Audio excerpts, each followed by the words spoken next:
राज्य सरकार ग्राम्य उन्नयन और पंचायतराज विभाग मंत्री रविनारायण नायक पुरी जिला काकटपुर और अस्तरंग गस्त करी ग्राम्य उन्नयन विभाग द्वारा 7 कोटी टंका व्यय काकटपुर पाट सुंदरपुर रास्तार शिलान्यास करने सहित अस्तरंग ब्लॉक और काकटपुर ब्लॉक रे 10 कोटी टंका व्यय निर्माण होगा विभिन्न रास्ता और सिरेई ठारे प्राची नदी उपरे 23 कोटी टंका व्यय होगा एक सेतु और 4 कोटी टंका व्यय अस्तरंग ब्लॉक रे विभिन्न प्रकल्पर शिलान्यास करथिले।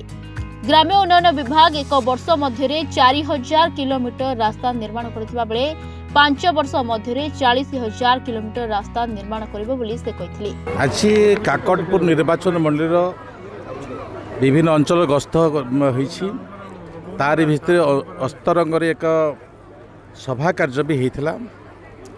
आजिर सरकार लोकंकर सरकार अच्छी लोकंकर सरकार थिबा दृष्टि ए मोर द्वितीय गस्त अच्छी ए गस्त भितर आम अनेक गुड़े प्रोजेक्ट उन्मोचन करूँ जहाँकि मोर ग्राम्य उन्नयन विभाग थिला। ग्राम्य उन्नयन विभाग 5टी प्रोजेक्ट 80 कोटी टंका खर्च हम तारी भितर 23 कोटीर गोटे ब्रिज भी अच्छी जहाँकि जगतसिंहपुर एवं पुरी जिला को कनेक्ट करिवो ए प्रकार भी सौभाग्य पाई पारिबे। यारी भितर अस्तरंगर आमे बीजीबीओर 1 कोटी 69 लाख टंकार आमे कार्यादेश देइछु। ए भी विभिन्न गाँव उन्नतिमूलक काम को नहीं से माने प्रस्ताव देइथिले ताहा अनुमोदन लाभ करिछि।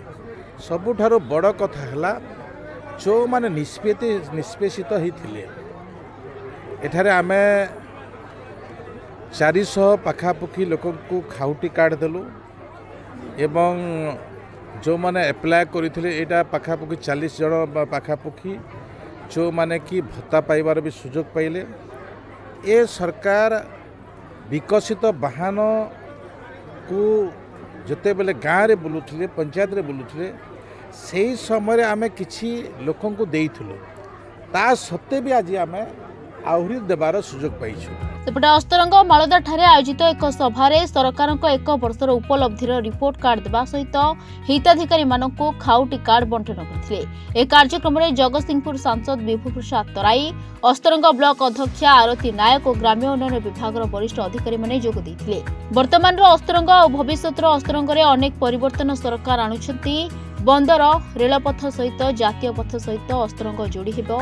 बंदर निर्माण पर अंचल में पण्य कारबार वृद्धि हेबो और बेकारी समस्या अंचल संपूर्ण रूपे हटाजिबो जहाँ डबल इंजन सरकार को प्रतिश्रुति बोली सभारे सांसद और मंत्री उद्बोधन दैछंती।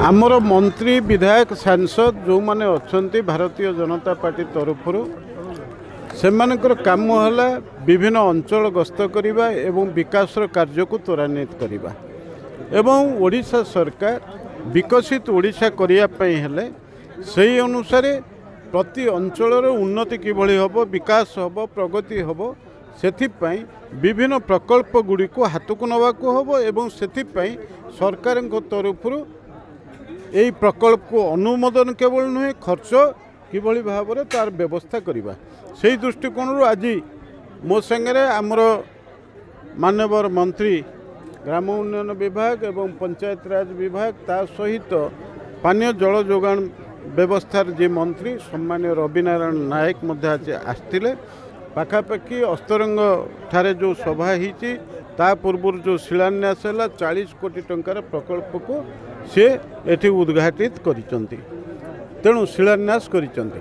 तेणु से दृष्टिकोण आम गोटे कथा निश्चित भाव में आशा करिबा जे अस्तरंगर जो आमर जो संबल अच्छी प्राकृतिक संबल नदी हो समुद्र हो आकु किभली भाव में ठिकाना भाव में आम काम लगेगा। सागरमाला प्रकल्प जरिया अस्तरंग को पारादीप सहित संयोगीकरण करवा एवं अस्तरंग को किभली भाव में दीघा पर्यंत संयोगीकरण करवा। अस्तरंग आर्य विश्वलंक रिपोर्टर्स टुडे।